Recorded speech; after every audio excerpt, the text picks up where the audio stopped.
Bonjour à toutes et à tous, bienvenue dans cette vidéo. Aujourd'hui, on va calculer des dérivées. Alors, je vous ai mis un énoncé avec 6 fonctions et voilà, on va toutes les faire. C'est parti. Alors, la première, f de x égale exponentielle x 1 moins x carré.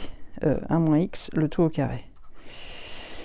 Donc ça, c'est un produit, et donc on rappelle la dérivée du produit, uv' égale u'v plus uv'. Donc ici, u c'est e de x, et on va le faire direct. Allez, f' de x égale dérivée de lui, c'est la même chose, fois lui, v, on touche à rien, 1 moins x carré, plus lui, c'est e de x, dérivée de ça. Alors dérivée de ça, c'est 1 moins x au carré, ça va donc être... On est en train de diviser, de faire u au carré prime, et ça nous fait 2u prime u. Ok, donc c'est u puissance n, et ça fait n u prime u puissance n moins 1, avec n égale 2, ça fait 2u prime fois u. Donc ici, u c'est ça, u prime c'est moins 1, le 2 on le prend, et le u c'est 1 moins x. Ok, on a appliqué ça avec u égale 1 moins x, et puis on l'a mis au carré. Paf, paf, paf, paf. Ok, donc maintenant on va peut-être simplifier un peu tous ces trucs-là pour voir qu'est-ce qu'il nous reste. On va mettre e de x en facteur. On va développer ça parce qu'ici il va y avoir des choses aussi à développer. Donc on développe le carré, là c'est une identité remarquable, donc les deux carrés, le double produit, donc 1 moins 2x plus x carré. Et ici, ben, on va faire, on le fait directement, on ose, donc il y a le 2, et ensuite moins 1 fois 1, ça fait moins 2, et ensuite moins 1 fois moins x avec le 2, ça fait plus 2x. Alors, qu'est-ce que ça donne, ça? E de x, les deux x s'en vont, le 1 et le moins 2, ça fait moins 1, et il nous reste x2 moins 1. Voilà pour la dérivée de f. Donc là, on a vu la dérivée d'un produit et la dérivée d'un carré. Et puis, bah, c'est tout. Du coup, j'en profite pour rappeler la dérivée d'une puissance. Donc, c'est n fois u' u puissance n-1. Ok, c'est bon pour cette fonction. On passe à la deuxième. Alors, 2 g de x égale log de e de x plus e de moins x. Donc là, on va avoir besoin de la dérivée du log. Donc, log de u, prime, donc, c'est u' sur u. C'est bon pour vous. Si c'est pas bon, peut-être il faudrait aller revoir la dérivée des fonctions composées. Quand on a f de g de x, prime, ça fait g' de x, multiplié par f' de x, appliqué à g de x. Ok, je vous laisse aller réviser si c'est pas clair. Donc appliquer avec f égale le log et puis g égale u, ça nous donne u' sur u. Ok, donc on peut y aller là, cette fois u c'est ce truc là. Si vous voulez on peut détailler un peu. On dit u égale e de x plus e de moins x. U' égale, on dérive, e de x moins e de moins x. Et du coup pour faire u' sur u, on obtient g' de x égale donc u', e de x moins e de moins x divisé par e de x plus e de moins x. Là, on peut éventuellement factoriser des trucs et simplifier, ou pas, ça ne simplifiera pas grand-chose de toute façon. On peut laisser sous cette forme-là. Alors, on va passer au troisièmement, qui justement est h, c'est exactement la dérivée de g, donc c'est comme si on dérivait g deux fois de suite. Donc, allons-y, h de x, donc troisièmement, h de x égale, donc on a dit e de x moins e de moins x, divisé par e de x plus e de moins x. Donc ça, c'est sous la forme u sur v. Et donc, on se souvient que la dérivée d'un quotient, c'est u'v moins uv' sur v carré. Donc ici, u', ça vaut e de x plus e de moins x. Et v', ça vaut e de x moins e de moins x. Peut-être au passage, le rappel, c'est que exponentielle de ax plus b, c'est une composée, hein, et donc sa dérivée, ça va être a fois exponentielle de ax plus b. Et plus généralement, on est en train de dériver la fonction e de, si on dérive une fonction e de u, pareil, avec la dérivée des fonctions composées, ça nous donne u' exponentielle u. Donc ici, on applique ça à u égale moins x, sa dérivée c'est moins 1, et c'est pour ça que ça fait sortir, ça fait changer le signe ici, parce que le u' donne un moins 1 devant. Ok, ce petit rappel, si jamais les dérivées, c'était pas trop clair pour vous. Si c'est pas trop clair pour vous, sans doute la vidéo va aller trop vite, donc peut-être revenez sur des notions de première ou de terminale ou de choses comme ça, ou revoyez la dérivée des fonctions composées. Peut-être je ferai une vidéo dessus, je sais plus, comme les programmes changent. Alors, on est parti pour h' de x, du coup, on va appliquer la formule, on dit u'v, donc u' est là, e de x plus e de moins x, v est là, e de x plus e de moins x, moins uv', donc u est là, e de x moins e de moins x, et v' est là, c'est la même chose, e de x moins e de moins x, et on dérive par v carré, et on divise par v carré, qui est e de x plus e de moins x. Alors là, j'ai pas trop cherché au brouillon, mais je me dis qu'on va quand même développer. Allez, on va voir ce que ça fait. Là, en gros, on a... Quoi qu'on va pas développer, on va faire encore plus filou. Là, vous voyez que ça, c'est un carré, et ça, c'est un carré. Donc, on a a carré moins b carré, vous êtes d'accord? A carré moins b carré. Donc, ça fait a moins b, a plus b. Ok, si besoin, je vous le réécris en un carré moins e de x moins e de moins x au carré. Divisé par la même chose qui est v carré. Hein. Donc là, on va faire le a moins b, a plus b. Donc allons-y, a moins b.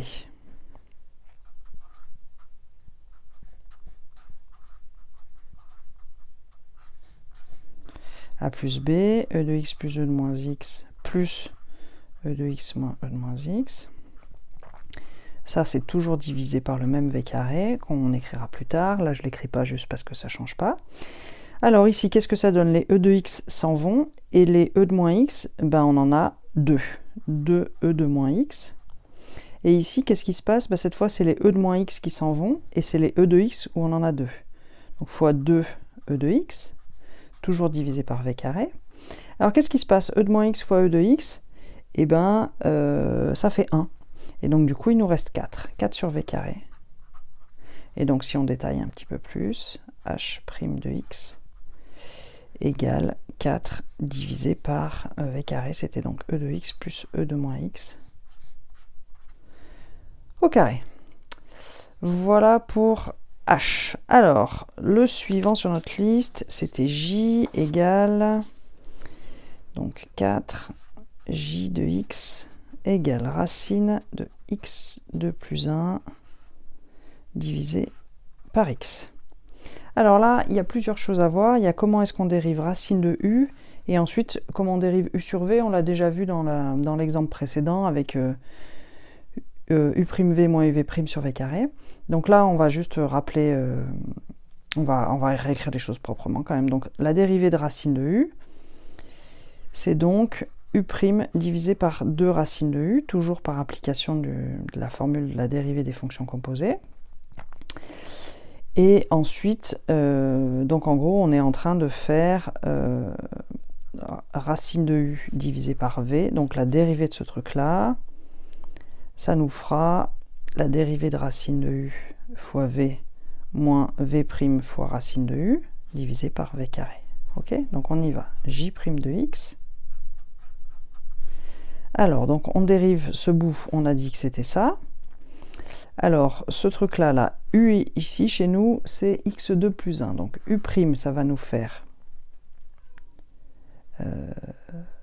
Peut-être je vais faire une étape de plus, j'ai peur de vous perdre. Alors, ici, donc, racine de x2 plus 1, la dérivée, donc ça fait la dérivée du truc qui est dessous, donc ici 2x, divisé par 2 fois, et ici, racine de ce qu'on avait, x2 plus 1. Donc ça, si on simplifie, ça nous fait x divisé par x2 plus 1. Et ça, c'est la dérivée de racine de x2 plus 1. Donc avec ça, on est parti pour j' de x. Donc, dérivée du truc du haut, c'est ça. X divisé par racine de x2 plus 1. Multiplié par v, ben v c'est juste x. Moins u, racine de x2 plus 1. Fois v', ben c'est 1. Et on divise par v carré, qui est x carré. Ok, alors là, qu'est-ce qu'on peut faire? On va peut-être mettre au même dénominateur, il y a peut-être des trucs qui vont se simplifier. Alors, on va mettre au même dénominateur en haut, ce qui fait que ça va passer. Si vous voulez, ça revient, ce qu'on va faire, c'est multiplier en haut et en bas par ça. Donc, si je multiplie en haut et en bas par, je vais le détailler, x2 plus 1, x2 plus 1. Donc, en haut, là, il nous reste x carré divisé par racine de x2 plus 1. Moins racine de x2 plus 1. Hein, et tout ça, c'est divisé par x carré. Alors, si j'effectue cette multiplication-là, x2 plus 1 et x2 plus 1, là, ça va se simplifier, donc il va rester x carré. Et ensuite, le produit de la racine, ici, bah, ça va faire moins x carré plus 1.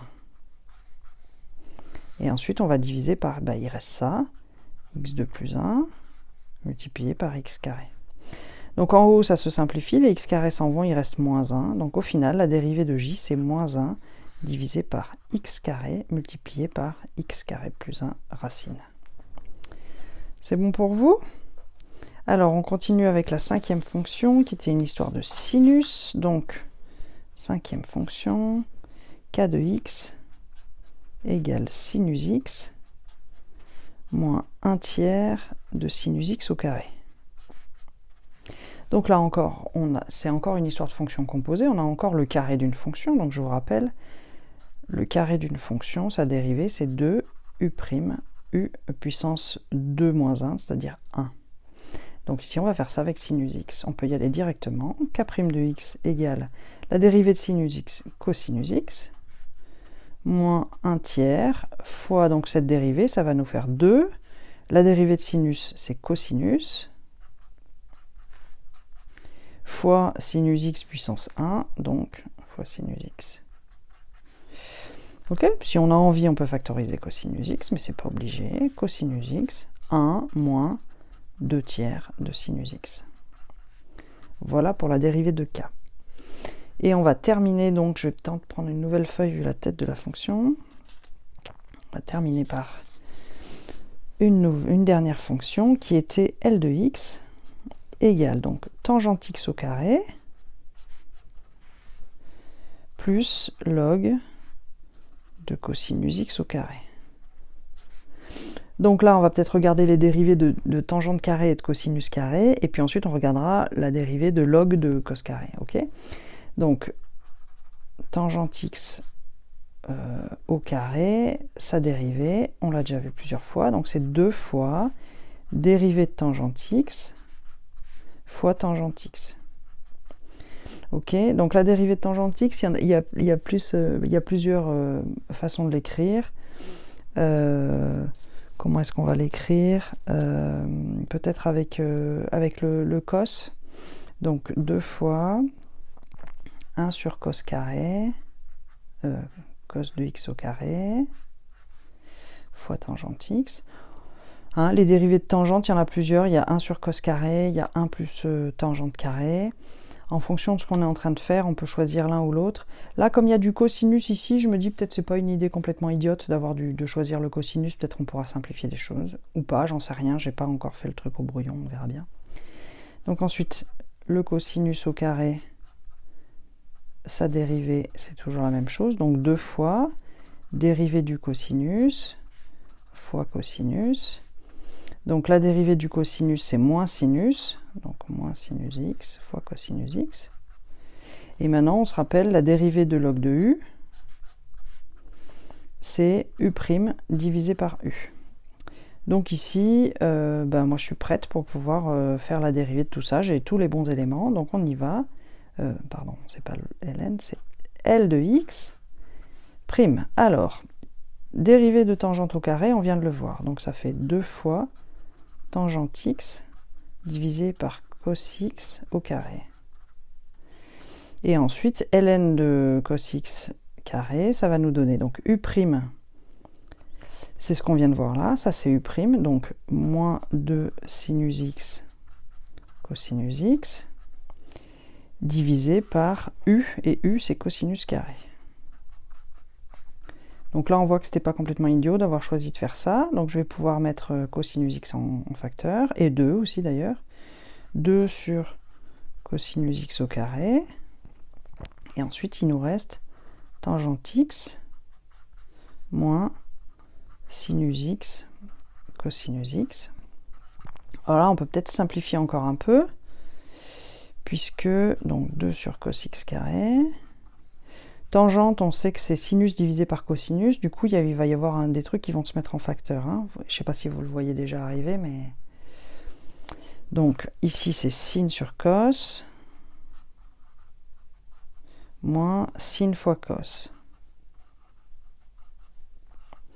Alors peut-être je vais me mettre à part pour faire ça vu la taille de mon papier, sinon je ne vais pas m'en sortir.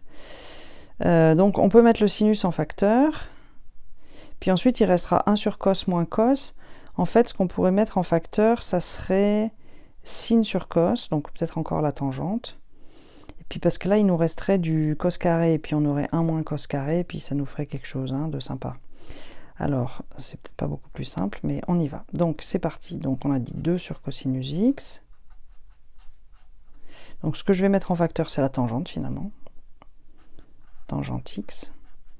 Et qu'est-ce qui va me rester si je mets tangente en facteur? Donc 1 moins, et ici il va me rester, si je mets tangente x en facteur, il me restera cosinus x au carré. Et 1 moins cosinus x au carré, je sais que ça fait sinus au carré. Donc tangente x, peut-être on peut réécrire que c'est sinus x sur cos x. Et puis ensuite, donc ça nous fait sinus x au carré. Ce qui nous permet de réécrire ce truc-là sous une forme avec juste des sinus et des cosinus. Vous voyez, peut-être on voit que ça fait un sinus au cube et un cosinus au cube, c'est quand même assez joli. Donc L de x' égale 2 fois sinus x sur cosinus x au cube, c'est-à-dire 2 fois tangente x au cube. Alors, peut-être qu'on pouvait le voir directement sur la fonction, et peut-être parmi vous, il y a des gens qui le verront directement, plus rapidement que moi, parce que moi, ça m'a pris quand même des tours et des détours pour arriver là. Peut-être finalement, en ayant un plus tangente carré, ça aurait été plus simple, je ne sais pas trop. Bref, donc si vous arrivez à avoir une façon plus rapide d'avoir ce résultat, c'est cool. Moi, j'ai fait la version longue et j'arrive à cet endroit-là. Voilà, j'espère que c'était bien pour vous, ces vidéos de drill, enfin d'entraînement, de calcul de dérivée. Si c'est pas simple, allez revoir la dérivée des fonctions composées. f de g de x' égale g' de x multiplié par f' de x appliqué à g de x, et entraînez-vous à faire ça avec f égale log, g égale cos, ou alors vous faites, après vous faites racine, ici vous mettez log, et puis ici vous mettez racine, et puis ici vous mettez toto au carré, etc. Vous vous entraînez en fait en changeant les f et les g, et vous fabriquez vous-même des tas d'exemples, log de cosinus x, racine de tangente x, racine de log x, log de racine de x2 plus 1, etc., etc., etc. Entraînez-vous, entraînez-vous, entraînez-vous, c'est comme ça que ça va rentrer et que vous progresserez. Voilà, je vous souhaite une belle journée, un bon travail et surtout beaucoup de réussite dans votre vie. À bientôt.